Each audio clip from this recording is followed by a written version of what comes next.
A bag contains 10 black and 5 white balls. A ball is drawn at random. Then the probability that it is white ball is. அதாவது இதில் என்ன கொடுத்துருக்குன்னா பேக்கில் வந்து 10 black and 5 white balls இருக்குது.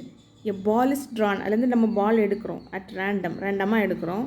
Then the probability that it is white ball is. அதில் வந்து white ball விழுறதுக்கான probability என்ன இதான் கேட்டிருக்காங்க. அப்போ நம்ம கண்டுபிடிக்க வேண்டியது ப்ராபிலிட்டி வந்து மேலே வந்து என்ன பார்க்கணும்னா கீழே வந்து டோட்டல் கேசஸ் மொத்தம் எத்தனை இருக்குது பார்த்தீங்கன்னா 10 + 5 15. அதில் நம்ம எடுக்கிறது வந்து ஒரே ஒரு பால் தான். Probability that it is white ball is run. ஒரே ஒரு பால் தான் எடுக்கிறோம். அந்த பால் வந்து ஒயிட்டாக இருக்கணும். அப்போ 15C1 போடலாம். இல்லை 15 போட்டு C1நாலும் 15நாலும் ஒன்று தான். ஸோ அதனால் 15 கீழே போட்டிருக்கிறேன். இப்போ மேலே பார்த்தீங்கன்னா ஃபேவரபிள் கேசஸ். இப்போ ஃபேவரபிள்னு சொல்லும்போது நமக்கு வந்து ஒயிட் பால் தான் நம்ம இப்போ எடுக்கிறோம். அப்போ ஒயிட் பால் மொத்தம் எத்தனை இருக்குது 5 அதில் ஒன்று எடுக்கும்போது நமக்கு என்ன கிடைக்கும் 5 தான் கிடைக்கும். அது 5C1நாலும் 5நாலும் ஒன்று தான். ஸோ 5. இப்போ கேன்சல் பண்ணால் 1/3. Option A is the correct answer. Thank you.